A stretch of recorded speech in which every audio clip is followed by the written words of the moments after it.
Let's talk about the manifold gauge set now. So first thing we're going to talk about is hooking up the manifold gauge set.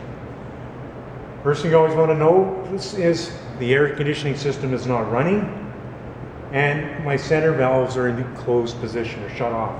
If they were open, I could run the risk of short circuiting high pressure to low pressure side and damage the compressor or actually venting refrigerant to atmosphere.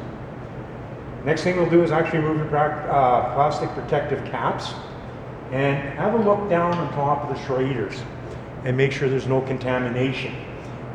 The reason being is when I hook up my manifold gauge set and open the Schrader valves, I can actually allow contamination to enter. The other risk I run into is contamination can also sit on the Schrader valve and hold it open, and I just incorporate a leak. Okay, so anytime I'm dealing with the air conditioning system, of course, we're going to have to wear goggles. So put on your goggles, and we're going to hook up our manifold gauge set. So I've already talked about these are just like doing an air hose. You just pull them back and you clip them on. So let's do the high pressure side. I'm going to pull it back and you can hear it snapped in, nice and tight.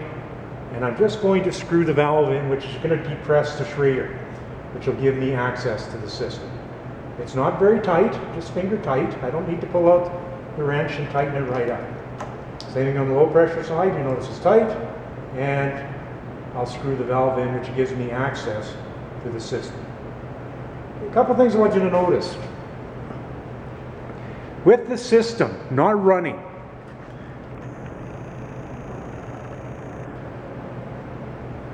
okay, so the system is not running. Look at my low pressure gauge. The pressure is high. And the reason being is refrigerant in there is pulling heat out of the classroom here and it's boiling, pressure is rising. Okay. The high pressure gauge is dropping down and it's not building any pressure. The compressor's not running, so it's not building any pressure. So let's turn the compressor on and let's have a look at the system.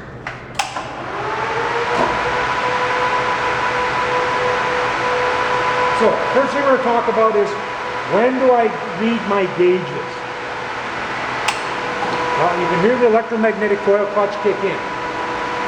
Ideally, you want to allow the system to stabilize for 5 minutes before you're doing your gauge reading. So what you're noticing is the low pressure gauge is starting to drop down and the high pressure gauge is rising. Okay, that's telling me that the compressor is raising the low side pressure up and the low side is being drawn down by the compressor.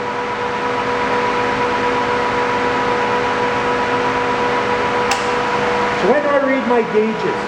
Well, what you're going to find is the low pressure gauge drops down and it might fluctuate a little bit and then get very steady. So it looks like it's getting very steady about 18. High side gauge reading, okay. Wait till the compressor kicks back in.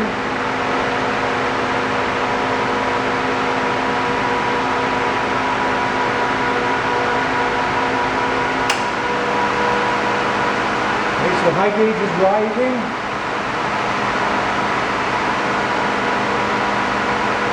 And it looks like it's fairly steady about 105. So 18 and 105 are my two gauge readings.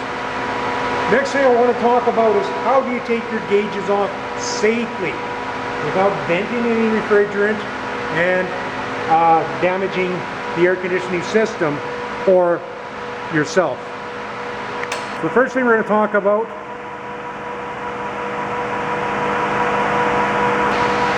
is with the air conditioning system running.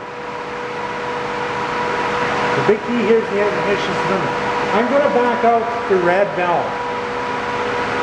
With the red valve backed out, this gauge is no longer connected to the air conditioning system. So with the compressor running, so you hear the electromagnetic coil clutch in. I'm going to open the red valve. I'm going to slowly open the blue valve, staying about 45 psi. And what you're going to see is I'm going to pull refrigerant from the high side and put it back on the low side. You'll actually see liquid refrigerant going through the sight glass. What I'm watching for is the red gauge to read what the blue gauge is reading.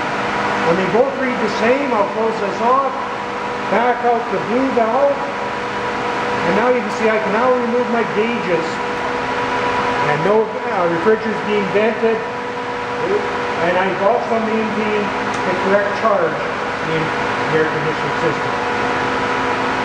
Now you take a little bit of spit or soap and water and look for leaks on your Schrader valves. And of course, tap them off to stop contamination from getting in.